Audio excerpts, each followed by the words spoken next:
오늘 본문의 배경을 먼저 한번 살펴보겠습니다. 오늘 본문을 한번 살펴보면 이 아비야라는 남유다의 제2대 왕이 나옵니다. 이스라엘은 단일 왕국에서 사울, 다윗, 솔로몬까지는 이제 단일 왕국으로 이어지다가 르호보암에서 또 솔로몬에 이어 르호보암까지 왕위를 물려받게 돼요. 그러나 백성들을 이 다스리는 부분에서 노인들의 권면을 따르지 않고 젊은 또래 청년들의 그런 이야기를 따르다 보니 이 하나였던 나라가 둘로 나눠지게 됩니다. 결국 나라는 남과 북으로 쪼개지게 되는데 북쪽은 10지파가 속한 북이스라엘이 되고 남쪽은 두 지파인 유다와 베냐민 지파가 한 자리를 차지하게 됩니다. 남유다 르호보암 다음에 왕이 된 사람이 이제 누구냐 하면 오늘 본문에 등장하는 아비야입니다. 열왕기상 15장 1절에서 8절 말씀에 보면 이 아비암이라는 왕이 나오는데 오늘 본문에 나오는 이 아비야와 동일 인물이에요. 지금 본문은 북이스라엘 여로보암이 이끄는 군사 80명과 남유다 아비야가 이끄는 군사 40명의 군사들이 서로 전쟁을 앞두고 있는 상황 속에 있었습니다. 그때 유다의 왕 아비야가 북이스라엘 향해서 이렇게 외쳐요. 오늘 본문 12절 말씀에 보면 오 이스라엘 자손아 너희는 주 너희 조상들의 하나님과 싸우지 말라 너희가 형통하지 못하리라 라고 말씀을 합니다. 여러분 제가 방금 읽은 이 말은 무슨 의미를 가지고 있나요? 지금 너희들이 우리와 싸워도 너희는 절대로 우리를 이길 수 없다라는 의미예요. 승리를 확신하는 말입니다. 그러나 열왕기상에 보면 열왕기상 15장 3절에 보면 그가 전에 자기 아버지가 자기 앞에서 행한 죄들 곧 자기 아버지의 모든 죄 가운데 걸었으며 그의 마음이 자기 조상 다윗의 마음처럼 주 자기 하나님께 대해 완전하지 아니하였으나 라고 얘기하고 있습니다. 제가 읽은 이 본문은 무엇을 의미하고 있죠? 아비야가 죄 가운데 걸어가고 있다라고 이야기하는 것입니다. 하나님을 의지하며 승리를 확신했던 아비야의 이런 모습과 아버지의 모든 죄를 따라갔다라고 말하는 이 아비야의 상반된 모습을 살펴볼 수 있습니다. 저는 오늘 이 아비야의 삶의 모습을 통해서 어떻게 살 것인가라는 제목으로 함께 은혜를 나누기를 원합니다. 첫 번째로 아비야의 처음을 살펴보겠습니다. 아비야의 처음. 역대하 말씀을 먼저 볼게요.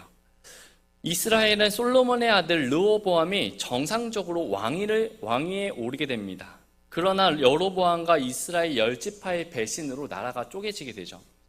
이에 충격을 받은 이 르호보암이 18만의 군대를 동원해서 여로보암과 북이스라엘을 쳐서 다시 이스라엘을 하나로 만들려고 했습니다. 그래서 이제 르호보암이 18만의 군사를 이끌고 나갔는데 하나님의 대언자 스마야가 이렇게 얘기해요. 역대하 11장 4절에 너희 형제들과 싸우지도 말며 각각 자기 집으로 돌아가라.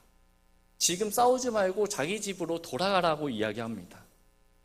하나님께서는 같은 형제끼리, 같은 민족끼리 싸우는 것을 원치 않으셨어요. 그러나 시간이 흘러 남유다와 북이스라엘은요 다시 전쟁을 하게 됩니다. 오늘 본문 13절에 여로보암이 복병들을 그들의 뒤로 오게 하였으므로 그의 군사들은 유다 앞에 있었고 복병들은 그들 뒤에 있었더라. 지금 80만의 북이스라엘 군대가 40만의 유다 군대를 앞과 뒤를 완전히 포위하고 있었다고 합니다. 근데 이 남유다의 입장에서는 지금 군사의 수가 2배나 차이가 나는 상황이 있었습니다. 그리고 포위가 된 상황이었어요. 포위가 되었다는 것은 어떤 전술을 펼치기에도 어려움이 많은 상황이었습니다. 이 당시에는 오늘날처럼 어떤 첨단 이제 기술이 있거나 어떤 무기가 있었던 건 아닙니다. 이 당시에는 정말 군사의 수가 전쟁에 큰 영향을 미쳤던 시대가 이 시대였어요. 그래서 포위된 이 상황이기 때문에 앞으로 나갈 수도 뒤로 후퇴할 수도 없는 그런 상황이 있었습니다. 지금 상황은 무조건 북이스라엘이 이길 수밖에 없는 상황이었습니다. 이런 상황 속에서 남유다는 어떻게 행동을 했을까요? 첫 번째로 아비야는 약속의 말씀을 기억했다라는 것입니다. 지금 남유다의 군대는 북이스라엘 군대에 의해 앞뒤로 포위된 상태예요. 그때 남유다가 무엇을 했을까? 본문 14절에 유다가 뒤를 보니 보라 앞뒤에 싸움이 있으므로 그들이 죽게 부르짖고 제사장들은 나팔로 소리를 냈는데, 그 자리에 서서 하나님께 부르짖고 제사장들은 나팔로 소리를 내었다고 오늘 본문에 말씀하고 있습니다. 여러분, 우리에게 어떤 위급한 순간이 다가오게 되면 누구나 다 하나님께 기도하는 것 너무나 잘 알고 있습니다. 그런데 왜 이런 위급한 상황일 때 제사장들이 왜 나팔을 불었을까요? 그것은 민수기 10장 9절에 보면 또 너희가 너희 땅에서 너희를 학대하는 원수와 싸우러 갈 때에 그 나팔들로 경고 소리를 낼지니 그리하면 너희가 주 너희 하나님 앞에서 기억되고 너희 원수들에게서 구원을 받으리라 라고 말씀하셨기 때문입니다. 이런 위급한 순간에 제사장들이 나팔을 불게 되면 하나님께서는 그것을 기억하시고 그 원수들의 손에서 너희들을 구원해 주시겠다라고 하는 그 약속을 이들이 기억했다라는 거예요. 그리고 또 역대하 13장 5절 말씀에 보면 주 이스라엘 하나님께서 소금 언약으로 이스라엘의 왕권을 영원토록 다윗에게, 즉 그와 그의 아들들에게 주실 줄을 너희가 알아야만 하지 아니하느냐라고 말씀하십니다. 하나님께서는 소금 언약이라는 하나님의 말씀으로 이스라엘의 왕권을 영원토록 다윗과 그 후손들에게 주시겠다라고 약속을 해주셨어요. 여러분, 소금 언약이 무슨 말이죠? 쉽게 말하면 하나님의 약속의 말씀이라는 거예요. 근데 그 약속의 말씀을 왜 소금 언약이라고 표현을 했을까요? 그 이유는 소금이 가지고 있는 특수한 성질 때문에 그렇습니다. 여러분, 소금은요, 부패를 방지하는 역할을 해요.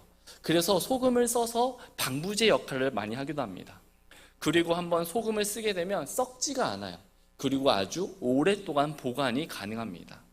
이처럼 하나님이 우리에게 주신 약속, 이들에게 주신 그 약속은요, 소금처럼 부패하지도 않고 변하지도 않고 오랫동안 지속된다는 그 의미를 가지고 있었기 때문에 소금 언약이라고 표현했던 거예요. 이 아비야는 하나님께서 다윗 때 약속하신 이 소금 언약을 기억했습니다. 그래서 12절에 보라 하나님께서 친히 우리와 함께 하사 우리의 대장으로 함께 하시며 그분의 제사장들이 너희를 대적하려고 나팔을 불어 경고 소리를 내느니라 라고 말씀했던 것입니다. 사랑하는 성도 여러분, 우리도 인생을 살다 보면 이처럼 사방으로 우겨싸움을 당할 때가 정말 많이 있는 것 같아요. 앞과 뒤가 막히고 어떤 무언가를 해볼 수 없는 그런 상황 속에서 무조건 내가 패할 수밖에 없는 그런 상황 속에 우리가 처할 때가 많이 있습니다. 이럴 때 우리는 무엇을 해야 될까요? 우리는 하나님께 부르짖어 기도해야 될 줄 믿습니다. 그리고 우리는 기억해야 돼요. 하나님께서 분명히 나를 구원해 주시겠다는 그 약속의 말씀을 기억하시기 바랍니다. 우리 성도님들에게 있어서 하나님의 약속의 말씀은 무엇입니까? 올해 우리 성도님들의 약속의 말씀은 무엇이죠? 이제 다음 주면 9월이에요. 상반기가 끝나고 하반기가 시작이 됩니다. 우리가 이 시점에서 다시 한 번 더 우리의 삶을 점검하고 새롭게 다시 우리가 시작했으면 좋겠습니다. 두 번째로 아비야는 하나님을 의지했습니다. 어떻게 40만의 군대가 80만의 군대를 물리치고 승리할 수 있게 되었을까요? 성경은 그 이유를 이렇게 말씀하고 있습니다. 본문 18절에 이같이 그때 이스라엘 자손이 항복하고 유다 자손이 이겼으니 이는 그들이 주 자기 조상들의 하나님을 의지하였기 때문이라 라고 말씀합니다. 하나님을 의지하였기 때문에 그들이 승리할 수 있게 되었다라고 말씀하고 있어요. 그렇다고 한다면 하나님을 의지한다라는 말은 구체적으로 무슨 말일까요? 이 의지했다라는 말은 히브리어로 바타흐라는 말인데 모모에게 매달린다라는 뜻을 가지고 있어요. 여러분, 매달린다는 말이 무슨 말이죠? 내가 나의 힘으로 뭔가 붙잡고 있는 것이 아니라 그냥 난 다 내려놓고 무언가 기댈 거에 내 모든 것을 다 쏟아붓고 무언가를 향해 붙잡고 있는다는 것을 의미합니다. 따라서 하나님을 의지한다는 것은 내 힘으로 뭔가를 하는 게 아니라 내 자신을 하나님께 맡기고 하나님께 매달린다는 의미를 가지고 있는 것이에요. 그러면 하나님께 내 자신을 맡기고 하나님께 매달린다는 행위가 무엇일까요? 그것이 바로 기도라는 것이에요. 지금 남유다와 북이스라엘은 원래 하나의 나라였습니다. 하나님은 다윗 때 이스라엘을 통치할 때 소금 언약을 주셨어요. 그렇다고 한다면 이 소금 언약의 대상, 이 약속의 말씀의 대상은 누가 되는 거죠? 이스라엘 백성들이 되는 것입니다. 비록 나라가 둘로 나뉘어지게 되었지만 북이스라엘, 남유다 둘 다 해당하는 약속의 말씀이었습니다. 그런데 이 아비야와 남유다는 어려움을 만나게 되었을 때, 위급한 그 순간을 만났을 때 그들은 무엇을 했죠? 하나님께 기도를 했다는 사실이에요. 하나님께 다 맡기고 하나님께 매달렸습니다. 하지만 동일한 언약의 백성이었던 이 여로보암과 북이스라엘은 어떻게 행동을 했죠? 하나님께 기도하지 않았습니다. 왜 북이스라엘은 하나님께 기도하지 않았을까요? 그들이 가지고 있는 군사 80만 명이라는 그 군사력을 하나님보다 더 의지했기 때문에 굳이 하나님께 기도할 필요가 없었던 것이었어요. 그 결과 어떤 일이 일어났습니까? 15절에 그때 유다 사람들이 소리를 지를 때 하나님께서 여로보암과 온 이스라엘을 아비야와 유다 앞에서 치시니, 하나님께서 그들의 기도 소리를 들으시고 그들의 말하는 것을 반응하시고 하나님께서 개입을 하시게 됩니다. 그러면서 16, 17절에 이스라엘 자손이 유다 앞에서 도망하더라. 하나님께서 저들을 그들의 손에 넘겨주심으로 아비야와 그의 백성이 큰 살육으로 저들을 죽이니 이에 이스라엘 중에서 선정된 자들 50만 명이 죽임을 당해 쓰러지니라 라고 말씀하십니다. 80만 명의 군사에서 무려 50만 명이 죽게 됩니다. 그리고 18절에 이와 같이 그때 이스라엘 자손이 항복하고, 결국 이들이 항복을 하게 돼요. 그리고 19에서 20절 말씀에 보면 아비야는 북이스라엘의 항복으로 만족하지 않고 북쪽으로 더 진격해 나가야 돼요. 그래서 북이스라엘 영토의 일부를 빼앗게 됩니다. 그리고 이후에 여로보암은 다시 힘을 회복하지 못하고 죽었다라고 성경은 기록하고 있습니다. 이 전쟁 한 번, 하나님의 개입하심으로, 그 개입하신 한 번으로 남유다는 완벽하고 완전한 승리를 가지게 되었습니다. 이 남유다가 이렇게 승리할 수 있게 된 이유가 무엇이죠? 하나님의 말씀을 기억하고 의지하였기 때문에 승리할 수 있었던 것입니다. 그럼 똑같은 하나님의 언약의 백성인 북이스라엘 백성들은 왜 패하게 되었죠? 하나님의 말씀을 기억하지 않고 하나님을 의지하지 않았기 때문에 패배를 당한 것입니다. 우리는 살다 보면 눈에 보이는 그 어떤 것들을 많이 의지할 때가 좀 많이 있는 것 같아요. 그래서 하나님은 우리에게 성경 말씀을 보면 무엇을 하라라는 말씀도 주셨지만 무엇을 하지 말라라는 말씀들도 참 많이 주셨습니다. 몇 가지만 한번 찾아보면 잠언 11장 28절 말씀을 보면 자기 재물을 신뢰하는 자는 넘어지려니와 의로운 자는 나뭇가지처럼 번성하리라. 하나님께서는 재물을 신뢰하지 말라고 말씀하셨어요. 그리고 시편 146편 3절엔 통치자들을 신뢰하지 말며 도움을 주지 못하는 사람의 아들도 신뢰하지 말라. 높은 지위나 명예와 권력을 가진 자들을 의지하지 말래요. 주변 사람들을 의지하지 말라라고 말씀하셨습니다. 그리고 고린도후서 1장 9절에 우리 속에 죽음의 선고를 받았으니 이것은 우리가 우리 자신을 신뢰하지 아니하고 죽은 자들을 일으키시는 하나님을 신뢰하게 하려 함이라. 하나님께서는 우리 자신을 의지하지 말라고 말씀하세요. 왜 하나님은 우리 자신을 의지하지 말고 왜 신뢰하지 말라고 말씀하셨을까요? 그 이유는 우리 자신이 의지의 대상이 아니기 때문에 그렇습니다. 내가 내 자신을 의지하게 되면 우리는 실망할 때도 있고 자신감과 자존감이 떨어질 때가 있어요. 그래도 어떻게 막 힘을 내가지고 다시 용기를 내고 결단을 해도 하다 보면 또 넘어지고 또 다시 쓰러지고 내 뜻대로 안 되는 것이 우리들의 삶인 것입니다. 사람을 의지하는 것도 마찬가지예요. 이 사람을 믿어서 뭔가 될 것 같았는데 안 될 때가 더 많이 있잖아요. 이런 불완전한 우리들이기 때문에 하나님은 우리를 믿지 말라는 거예요. 사람들을 의지하지 말라는 것입니다. 하나님께서는 죽은 자를 살리시는 하나님을 신뢰하라라고 말씀하고 있는 것입니다.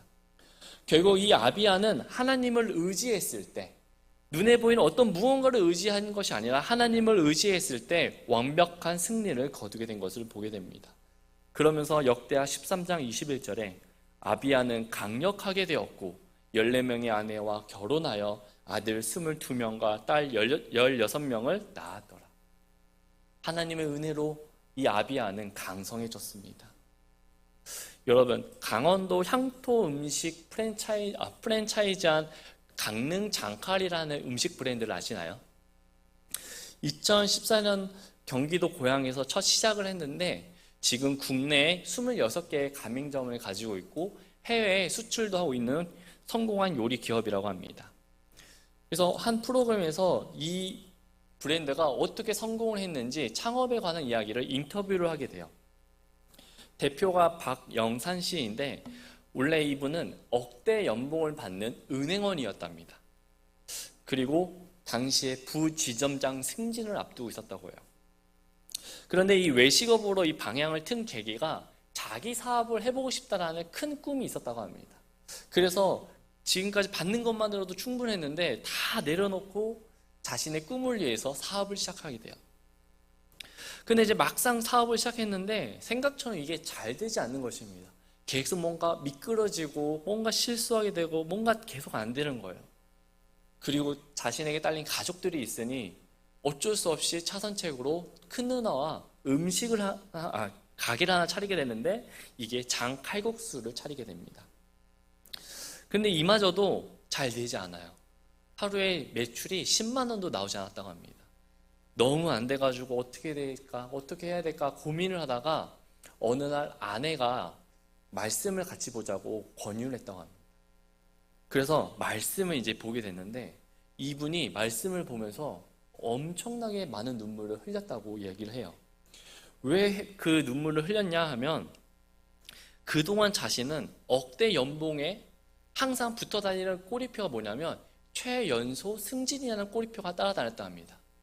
그런 자신이 부엌 한쪽에서 대파나 썰고 있고 단돈 10만 원도 못 받는 그런 일을 하고 있는 그런 모습들을 생각하면서 너무 내 자신이 아쉽고 한탄하고 내가 왜 이렇게 있었다는 열패감과 이런 것들에 쌓여 있었다고 해요. 그런데 이제 말씀을 보다 보니까 내가 이런 가지고 있었던 그런 마음들이 다 녹아지게 됐다 합니다. 그동안 자만했던 나의 말씀, 나의 생각들, 나의 이런 모든 것들이 말씀을 보면서 회개하고 후회하고 반성하게 되었다고 합니다. 그러면서 말씀 한 구절이 눈에 들어왔다고 해요. 요한복음 21장 6절에 그분께서 그들에게 이르시되 그들을 배의 오른편에 던지라 그리하면 너희가 얻으리라 하는 말씀을 보게 됩니다. 이 말씀을 보면서 얼마 전에 본인에게 서울로 진출 한번 해보라는 이런 이야기를 들은 적이 있다고요. 당시에는 지금도 안 되는데 뭘 거기 가서 또 하겠어 라는 이런 마음 때문에 생각지도 않았었는데 하나님 말씀 앞에 엎어지고 회개하고 반성하니까 딱 그 이야기가 떠오르게 되었답니다. 그래서 지금 비록 아무것도 없고 매출도 나오지 않는 그런 상황이지만 그 말씀을 의지해서 다 정리하고 서울로 올라갔다고 합니다. 그런데 그 결과 2015년 서울 남대문에서 연 장칼국수 매장이요 소문이 나게 되는데 줄 서는 맛집으로 소문이 나게 됩니다. 그래서 그때부터 강릉 장칼이라는 브랜드가 나오게 되었다고 합니다. 사랑하는 성도 여러분, 수많은 사람들이 나는 그리스도인이라고 말합니다. 수많은 그리스도인들이 나는 교회에 다니고 나는 직분이 있고 나는 교회에서 헌신하고 섬기고 하나님을 의지하고 있다라고 이야기를 해요. 수많은 그리스도인들이 나는 약속의 말씀을 가지고 있다라고 이야기를 합니다. 오늘 본문에서도 똑같았어요. 동일한 하나님의 약속의 말씀을 이스라엘 백성들은 받았습니다. 가지고 있었어요. 그런데 그 전쟁의 승패가 무엇으로 갈라지게 되었죠? 하나님의 약속의 말씀을 기억하느냐, 하나님의 말씀을 의지하느냐에 따라서 그들의 승패가 결정된 것을 보게 됩니다. 우리는 이 모습을 보면서 우리 자신을 한번 돌아보기 원합니다. 정말 우리는 하나님의 약속의 말씀을 기억하고 있습니까? 정말 그 하나님의 말씀을 의지하고 계신가요? 정말 하나님의 말씀대로 믿고 기다리고 있습니까? 혹시 내 힘으로 하려고 하지는 않나요? 계속 뭔가 내 생각으로 앞으로 나아가려고 하지는 않습니까? 앞뒤가 꽉 막힌 위급한 순간에 하나님의 말씀을 믿고 지금 적들이 언제 쳐들어올지 모르는 그 순간에 하나님께 기도할 수 있겠습니까? 다윗은 이런 위급한 순간에 이렇게 고백을 해야 했습니다. 시편 23편 4절에 참으로 내가 사망의 그늘진 골짜기를 다닐지라도 해악을 두려워하지 아니하리니 주께서 나와 함께 계시며 주의 막대기와 주의 지팡이가 나를 위로하시나이다. 다윗은 어려움이 왔을 때 다윗은 하나님의 그 말씀을 기억했다는 것입니다. 이런 고백이 우리들의 삶 속에서 나오기를 바랍니다. 아비야의 이제 두 번째 마지막 모습을 한번 살펴보겠습니다. 본문은 열왕기상 15장 1절에서 8절 말씀이에요. 제가 이 여기까지만 보면 아비야의 모습은 정말 너무나 멋진 믿음의 사람의 모습입니다. 정말 흠잡을 곳이 없는 완벽한 믿음의 사람이에요. 그런데 이 열왕기상 15장에 가보면 이 아비야에 대한 평가가 완전히 다름을 보게 됩니다. 열왕기상 15장 1절을 보면 한편 느밧의 아들 여로보암 왕의 제18년에 아비암이 유다를 통치하고, 아까 제가 아비야와 아비암은 같은 사람이라고 얘기해 드렸죠. 같은 이름입니다. 2절에 예루살렘에서 3년 동안 통치하니라. 그의 어머니 이름은 마아가이며 그녀는 아비살롬의 딸이더라. 아비야는 남유다 왕으로서 3년간 통치를 하게 돼요. 그리고 그의 어머니는 아비살롬의 딸 마아가라고 이야기를 하고 있습니다. 그럼 그의 아버지는 누구죠? 르호보암입니다. 근데 이제 3절에 평가가 나오는데 그가 전에 자기 아버지 르호보암이 자기 앞에서 행한 죄들, 곧 자기 아버지의 모든 죄 가운데 걸었고 그의 마음이 자기 조상 다윗의 마음처럼 주 자기 하나님을 향해 완전하지 아니하였으나 라고 말합니다. 지금 하나님께서는 이 아비암이 아버지 르호보암이 걸었던 그 죄의 길을 똑같이 걸었다라고 말씀하고 있어요. 이 당시 분단된 이 이스라엘의 모습들을 보면 북이스라엘이나 지금 남유다나 똑같이 죄를 짓고 있는 상황 속에 있었습니다. 이 말씀이 무엇이냐면 한번 자세히 살펴보겠습니다. 여러분, 자녀에게 가장 영향력을 크게 주는 사람이 누구죠? 바로 부모님입니다. 부모님의 말투나 행동, 습관, 여러 가지 모습들을 통해서 자녀들은 그것을 보고 배우게 돼요. 근데 이 아비암의 어머니가 누구냐면 아비살롬의 딸 마아가라는 사람이었습니다. 그럼 아비살롬은 또 누구일까요? 다윗의 아들 압살롬이에요. 그럼 즉 압살롬의 딸이 마아가이고 아비암의 어머니가 마아가라는 것입니다. 다시 말해 어머니는 이스라엘 사람이라는 거예요. 그럼 이 아버지 르호보암의 어머니는 누구인지 한번 살펴보겠습니다. 열왕기상 14장 21절에 보면 그의 어머니의 이름은 암몬 여인 나아마더라라고 말씀하고 있어요. 당시 이 암몬 사람들은요 우상 숭배를 하고 있었습니다. 르호보암은 어릴 때부터 자연스럽게 어머니 암몬 사람의 영향을 받으면서 우상 숭배를 하는 것들을 보고 배우게 되었습니다. 이 당시만 해도 어머니가 자녀들을 대부분 양육을 했어요.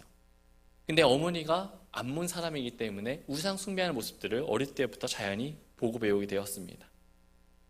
이런 우상을 섬기는 어머니 밑에서 르호보암은 믿음적으로나 그의 삶적으로 자연스럽게 어머니의 영향을 받아 우상을 섬기게 되었어요. 결국 르호보암은 남유다 온 땅에 우상 숭배를 만연해 퍼뜨리도록 한 죄를 저지르게 돼요. 이 모습을 아비암이 그대로 따라 행했다라는 것입니다. 뿐만 아니라 그의 마음이 그의 조상 다윗의 마음처럼 하나님께 대하여 완전하지 않았다라고 평가하고 있어요. 아비암은 죄의 길로 걸었지만 다윗은 그렇지 않았다라고 우리는 일반적으로 이렇게 생각할 수 있습니다. 5절 말씀에 이는 다윗이 오직 헷 족속 우리아의 일 외에는 그가 살아있는 모든 날 동안 주께서 보시기에 옳은 것을 행하고 그분께서 그에게 명령하신 어떤 일에서도 벗어나지 아니하였기 때문이라. 여러분, 성경은 우리아의 일 외에는 실수가 없었다라고 얘기해요. 근데 정말 다윗이 우리아의 일 외에는 실수가 없었나요? 다윗은 저와 여러분들이 너무나 잘 알고 있듯이 간음과 살인을 동시에 저지른 왕입니다. 이외에도요, 하나님께서 인구조사하지 말라고 했음에도 불구하고 다윗은 하잖아요. 죄를 지었습니다. 그리고 다윗도 사람이에요. 살다 보면 의식하지 못한 그런 죄도 짓지 않을까요? 마음으로 푸는 것도 다 죄라고 하셨는데 조그만 죄라도 없었을까요? 그런데 하나님은 다윗을 향해서 마음에 합한 자, 내 마음에 드는 사람이라고 말씀하셨어요. 그런데 아비암은 다윗과 같지 않다라고 평가를 하십니다. 왜 이렇게 평가를 하게 된 것일까요? 물론 두 사람 다 똑같이 사람인데, 똑같이 연약한 사람인데 왜 이런 평가를 하신 것일까요? 그것은 태도의 차이였습니다. 다윗은 비록 내가 죄를 저질렀지만 나단 대언자가 자신의 죄를 지적했을 때 그 지적을 듣고 화를 낸 것이 아니라 반성하고 회개하고 하나님 앞에 통곡했다라는 것이에요. 그러나 아비암은 죄를 저질렀음에도 불구하고 하나님 앞에 회개하지 않았습니다. 하나님 앞에 나아가지 않았어요. 결국 이 말은 다윗은 하나님 앞에서 죄를 회개하고 통곡하고 자백하는 삶을 살았다는 것입니다. 그래서 그의 삶 속에 죄를 짓는 것 있겠죠. 그러나 그 죄가 있을 때마다 다윗은 무엇을 했냐? 하나님께 나와 회개했다라는 것이에요. 그러나 아비암은 그렇지 않았다라는 것입니다. 이 차이로 인해 그의 마음이 하나님께 대하여 완전하지 못한다라고 말씀하고 있는 것입니다. 역대하의 이 아비암 모습과는 너무나 상반된 모습을 볼 수 있습니다. 그럼 남유다는 아버지 르호보암 또 아비암 이렇게 죄를 지었음에도 불구하고 어떻게 이런 하나님의 축복을 받게 된 것일까요? 그 이유는요, 다윗 때문이었습니다. 전적으로 다윗 한 사람 때문에 이렇게 된 것이에요.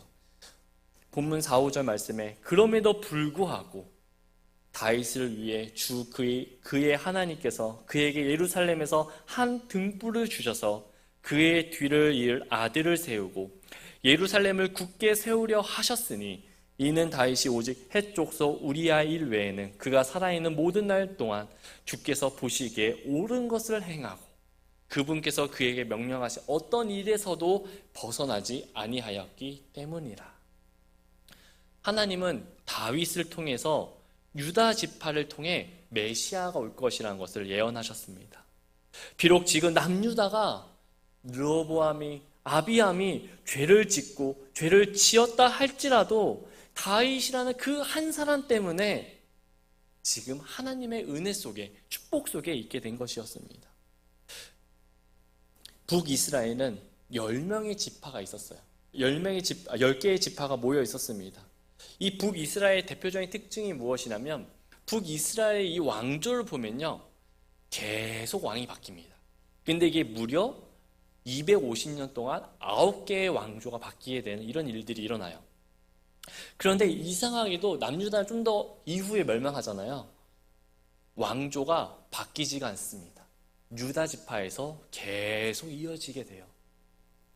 그러면 북이스라엘 왕들은 악했기 때문에 계속 왕조가 바뀌었던 것이고 남유다 왕들은 선했기 때문에 계속 이어진 것일까요? 그렇지 않죠. 남유다에도 악한 왕들이 있었고 북이스라엘에도 선한 왕들이 있었습니다. 오늘 본문에 등장하는 르호보암이나 아비암이나 다 이렇게 아쉽고 죄가 있는 부분들이 있었어요. 그러나 남유다가 그 왕조가 바뀌지 않았던 이유는 딱 한 가지였습니다. 다윗 때문이었던 거예요. 다윗으로 인하여 엄청난 은혜를 받게 된 남유다였습니다. 역대하에서는 아비야의 믿음으로 승리한 왕의 모습으로 표현이 되었다면 열왕기상에서는 죄의 길을 따라간 왕의 모습으로 상반된 평가를 받고 있음을 보게 됩니다. 그럼 아비야는 도대체 왜 이렇게 됐을까요? 역대하에서까지만 봐도 정말 믿음으로 살려고 했고 하나님을 의지했고 말씀을 기억했던 그가 왜 이렇게 되었을까요?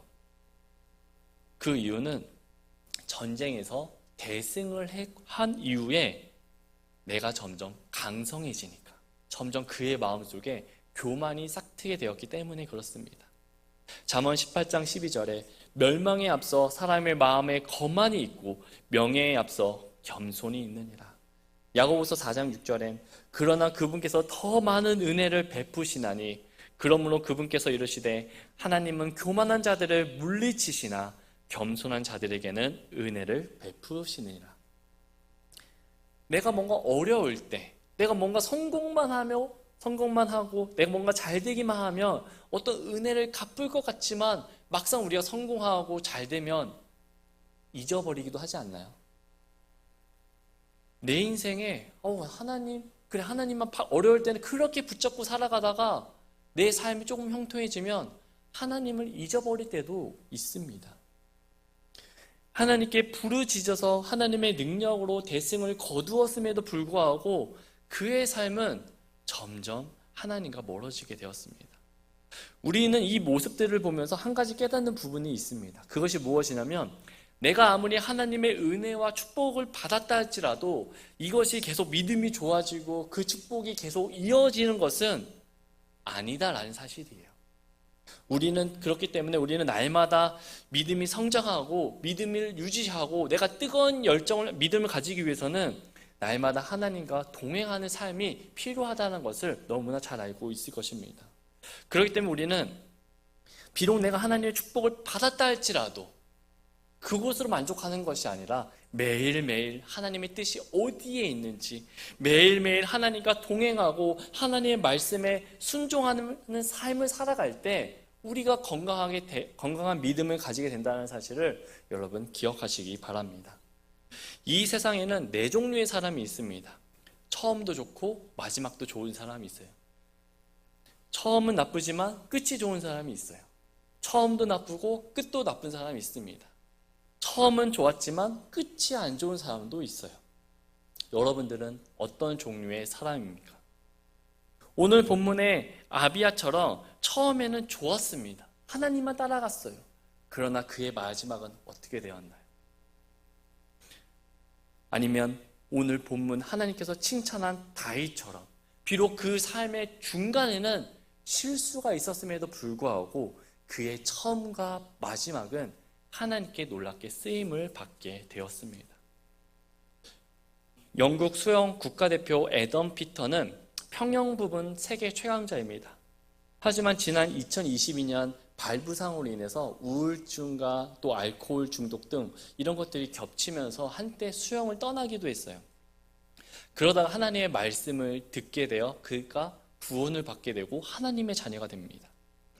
그 이후에 열심히 믿음 생활하다가 어느 날 인터뷰에 이런 얘기를 해요. 내게 신앙이란, 내게 믿음이란 더 나은 사람이 되는 것이라고 고백을 하게 됩니다. 사랑하는 성도 여러분, 더 나은 사람이 되는 것이 무엇일까요? 더 나은 사람. 그냥 교회에서 뭔가 열심히 하기만 하면 그 사람이 좋은 사람, 나은 사람일까요? 우리는 이 땅에서 어떻게 살아가는 것이 더 나은 사람일까요? 하나님을 기억하시기 바랍니다.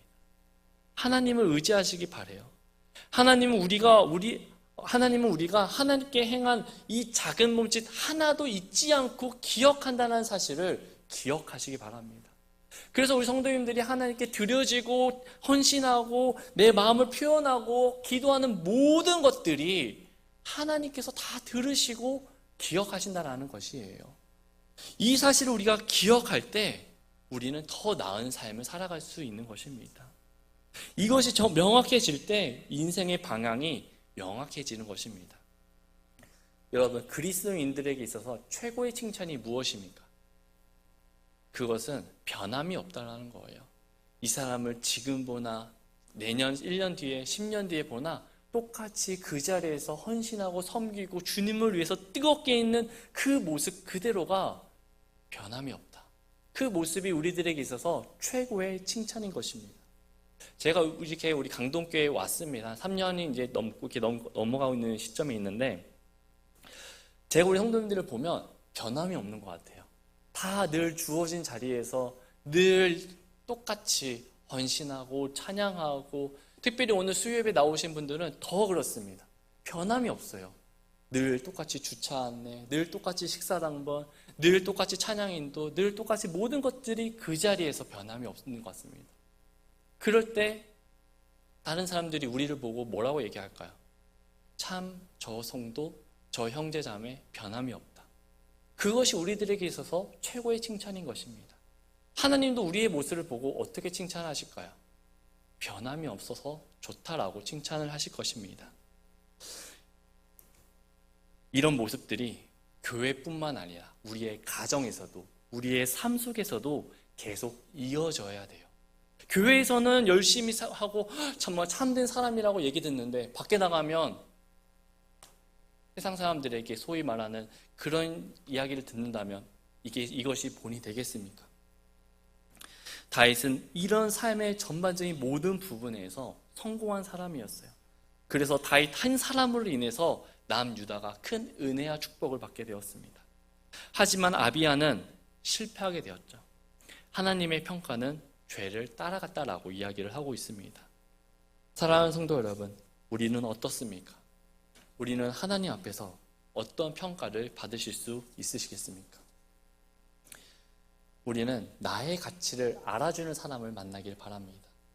예를 들어 생수 한 병이 있어요. 이게 우리 마트에 가면 한 500원에서 1000원 사이에 합니다. 근데 이 같은 생수가 어디 수영장이나 관광지에 가게 되면 얼마에 판매하게 되죠? 2,000원 이상의 판매가 됩니다. 또 이 같은 생수가 호텔에 가거나 비행기로 가게 되면 3,000원, 4,000원으로 올라가게 돼요. 같은 물인데 어느 곳에 있냐에 따라서 그것에 대한 가치가 달라지게 된 것을 보게 됩니다. 우리는 그것을 알기 때문에 비싸도 그냥 사 먹어요. 이와 같이 우리 사람들도 마찬가지입니다. 나의 가치를 알아주는 곳에 있어야 돼요. 그 가치를 알아주는 곳이 어디입니까? 정말 내가 힘들 때, 내가 어려움을 당했을 때, 정말 내가 어디로 가야 될지 모를 때 그것을 알려주는 곳이 어디이죠? 세상인가요? 사람인가요? 어떤 환경인가요? 그 어떤 무엇도 나의 이런 것들을 채워줄 수 있는 곳은 없습니다. 오직 하나님만이 나의 모든 것들을 채워주실 수 있다는 사실을 믿으시기 바랍니다. 지금 현재 내 삶이 막혔습니까? 포위가 되었습니까? 도저히 빠져나갈 방법이 보이지 않습니까? 수많은 인생의 문제와 고민 앞에서 주저앉지 마시기 바랍니다. 그 순간에 하나님을 의지하시고 하나님께 기도하세요. 기도하면 반드시 이루어 주신다는 그 믿음을 가지고 끝까지 기도하시기 바랍니다. 하나님께 기도하시고 하나님께서 원하시는 길을 우리가 선택하고 나아가면 반드시 하나님께서 우리에게 승리를 보장해 주신다는 사실을 믿으시기 바랍니다. 그리고 그 승리를 받았을 때, 그 축복과 은혜를 받았을 때 그것으로 만족하는 것이 아니라, 그것으로 교만해지는 것이 아니라 더 겸손해져서 더 하나님께 간절히 기도하고 나아가는 저와 여러분들이 되길 바랍니다. 기도하고 마치겠습니다.